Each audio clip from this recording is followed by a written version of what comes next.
If you have your Bibles with you, let me get you to turn to Luke chapter 2. Today, through the next 4 Sundays, 5 Sundays in total, I'll be preaching on the daily themes of Vacation Bible School. So you're going to have the same experience, just a little more boring because at Vacation Bible School, we're moving and doing all kinds of things. There's great videos. You just get me. But I do want you to notice one of the things that I really like is we've been videotaping these messages because I'm kind of pale, and you put a pale backdrop behind me, I don't look good on video. So I'm grateful that we got a little better shade of green behind me, and hopefully I'll just look a little bit better on video in the weeks to come. So thank you for John, our youth, and some community service volunteers, and Bill, who helped us pull this off. 2 places I'm going to read from today, Luke chapter 2, and then over in Galatians chapter 4.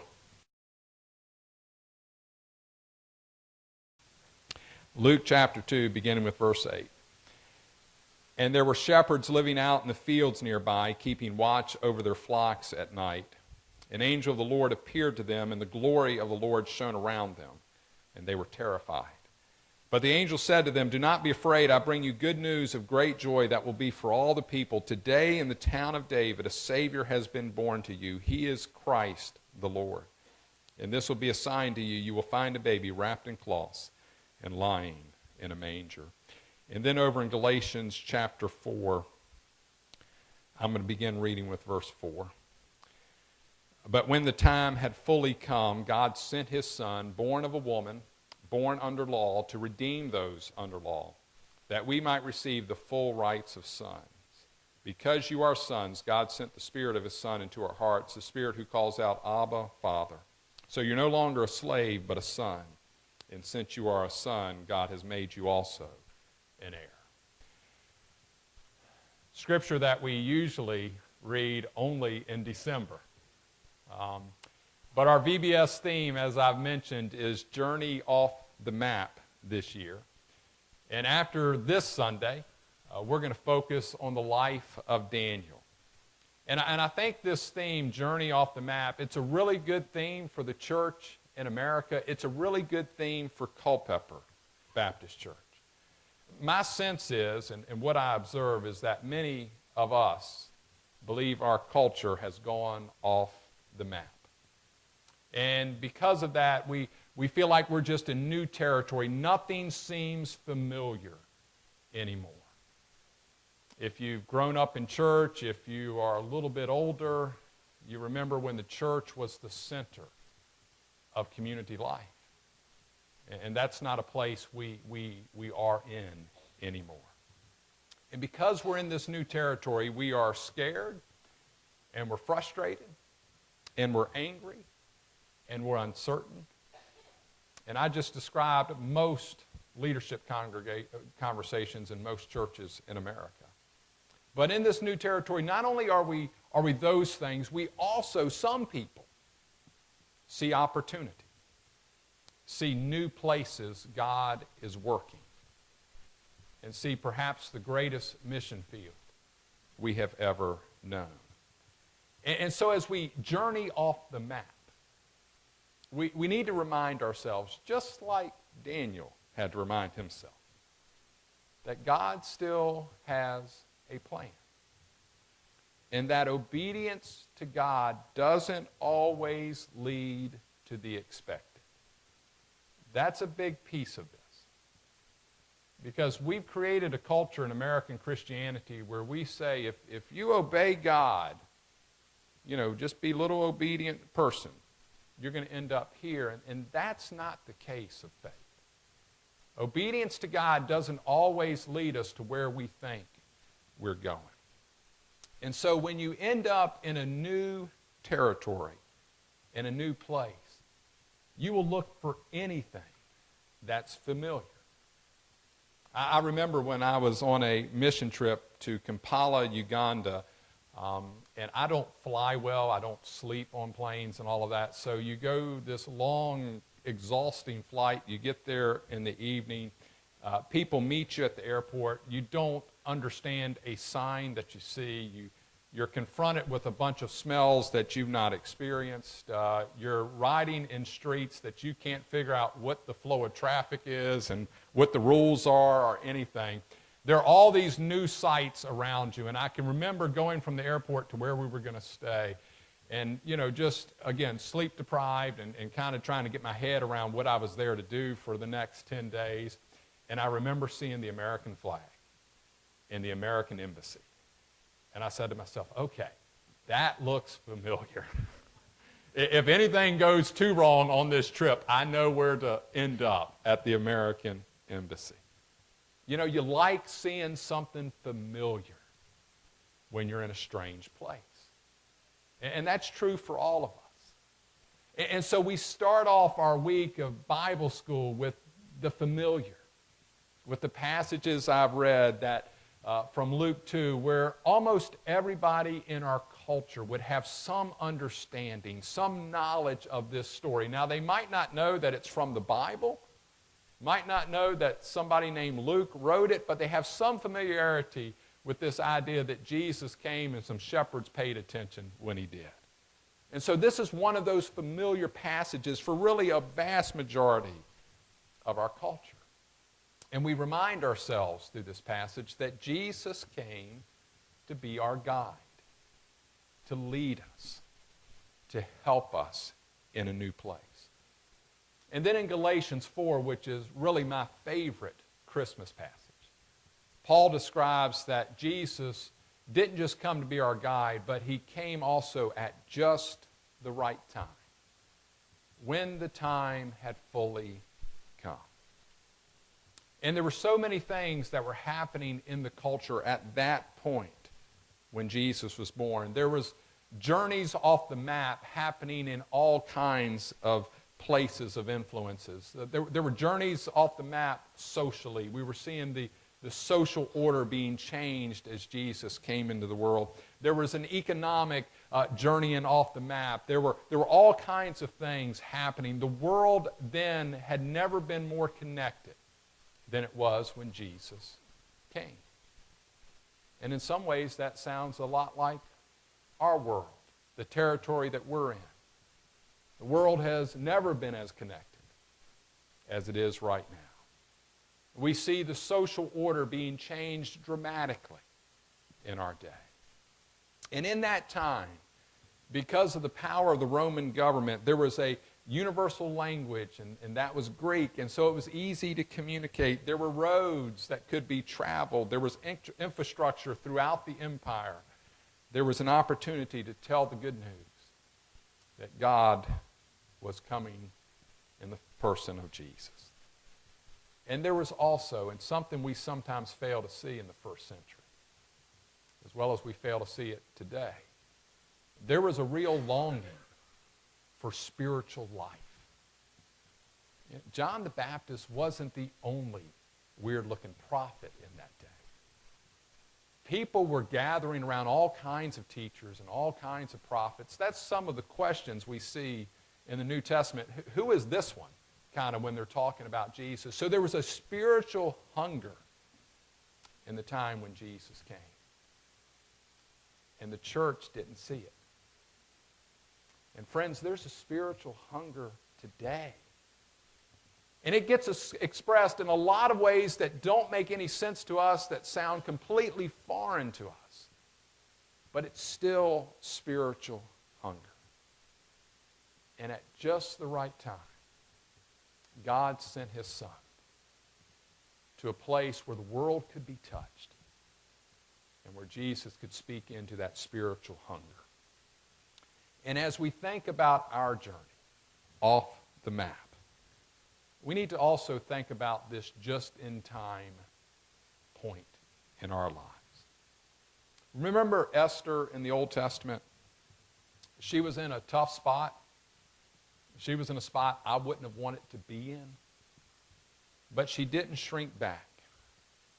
She was challenged by her family member to think that she had been placed in the spot, in the leadership role she was in at just the right time to save her people.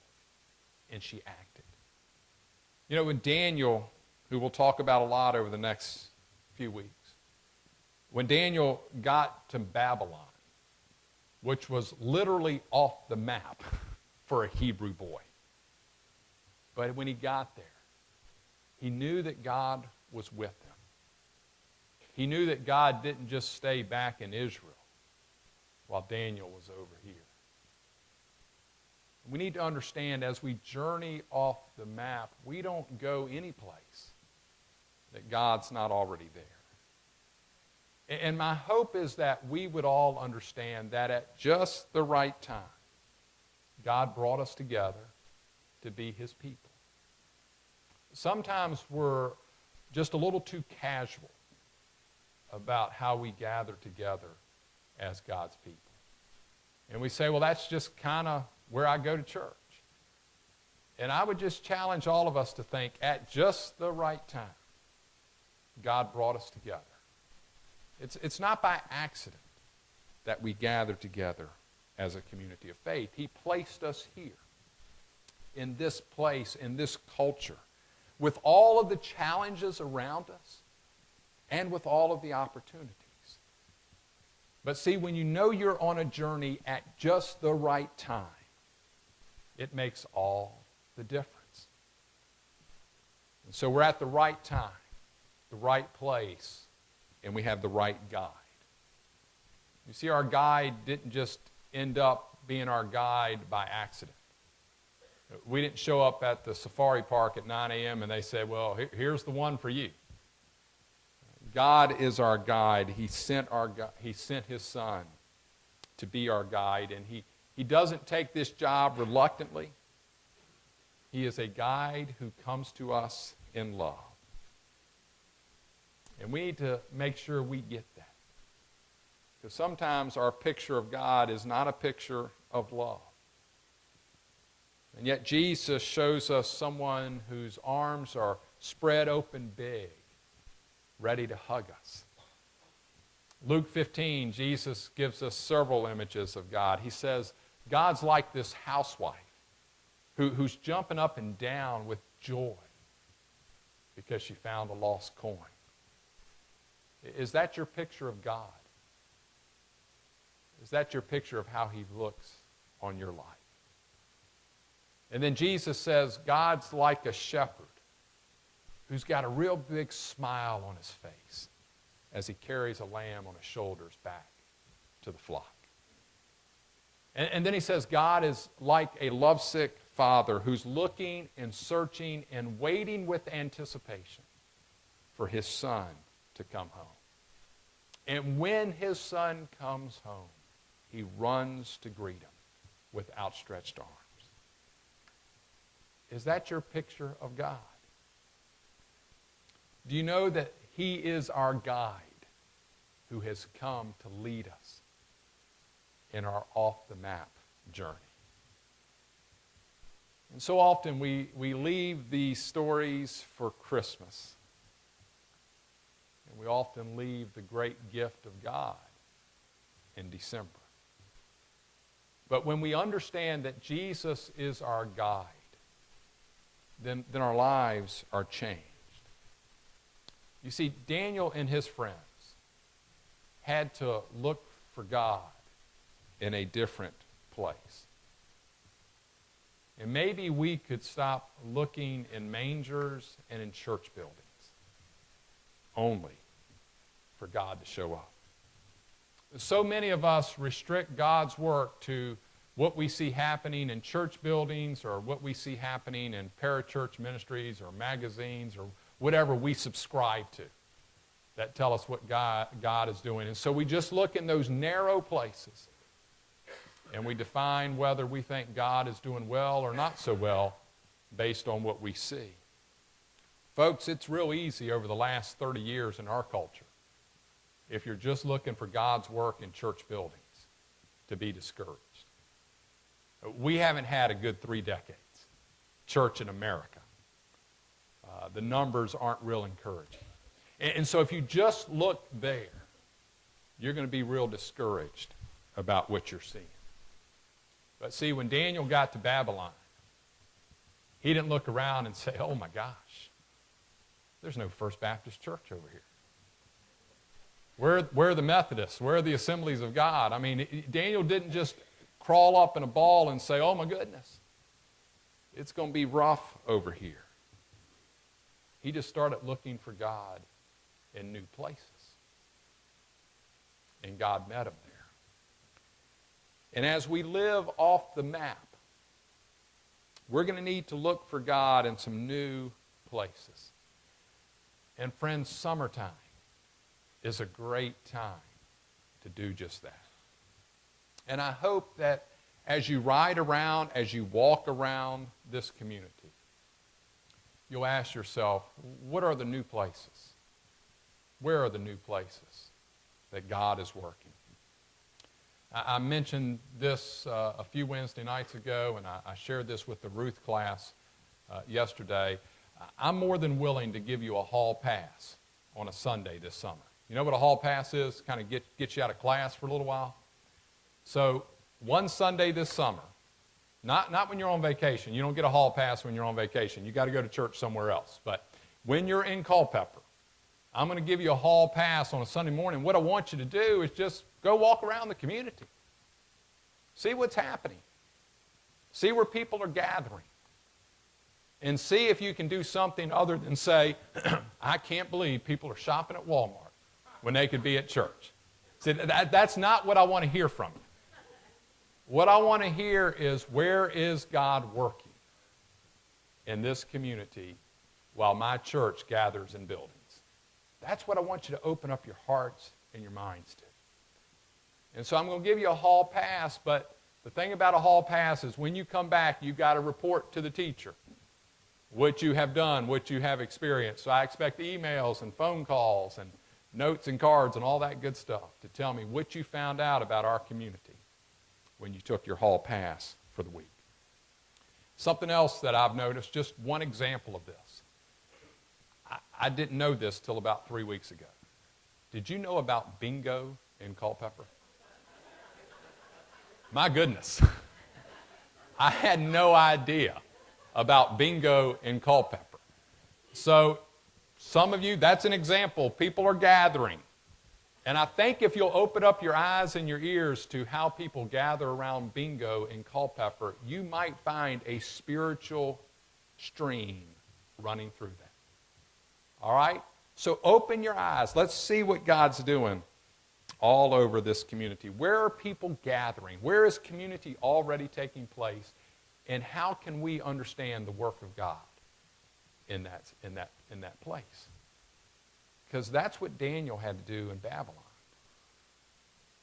You know, he didn't go over there and say, well, since there is not a First Baptist church, let's start building one. Let me see if I can get me a building committee together. Let me see if I can get an organizational structure, get the right documents to the IRS so we can have a church and all those kind of things. He just started living out his faith in God, knowing that God was there with him. And so where else might we see God's activity around us? Well, we might see it in the eyes of a coworker who just needs encouragement for that day. We might see it in the face of a family member we need to reconcile with. Or maybe somebody will see Jesus in just our smile, just our words of encouragement, and just the way we say thank you to the clerk at Walmart. Or giving somebody just some time, some space to kind of take a deep breath in their daily life. And maybe we'll see the work of God just in how we hold our temper, how we don't say some words that we think we really need to say. And we just kind of keep them to ourselves a little bit longer. You see, there are a lot of places that Jesus will be our guide and Jesus will lead us. It might be in the stranger that we don't even know. It happened to me Friday night when I was with Amy at Culpeper Fest and talking to people about our Child Development Center, which often leads to some other conversations. Might be in the faces of people we don't know, asking us for help, and it might be in us asking a stranger's help, which also happened to me on Friday night at Culpeper Fest. It's just being open to what God's doing around us. You know, Mary and Joseph had to depend on a lot of strangers that first Christmas. And they were in a vulnerable spot to be dependent on strangers. And Daniel was able to see God clearly when he took his eyes off his own needs and his own disappointments. And so when we discover the mystery and the majesty of the manger, we don't really need that Christmas picture anymore, because we've discovered a God who has opened up his gift and has invited us to live in that gift. He's invited us to discover his hope and his grace and his peace, to bring light into our darkness, to calm our anxiety and our fears about this culture that has gone off the map, and discover that God's here with us. He is our God, and he guides us with grace. And he shows up at just the right time with just enough guidance. Have you ever noticed that? Doesn't give us guidance for 2 years from now. It gives us guidance for what we need today. And so we're going to journey off the map this summer. We're going to end up in some different places with some different experiences. But we're going to let God guide us. And we're going to let our lives be changed, both individually and together, as we see him leading us into places we never dreamed we would go. Will you pray with me?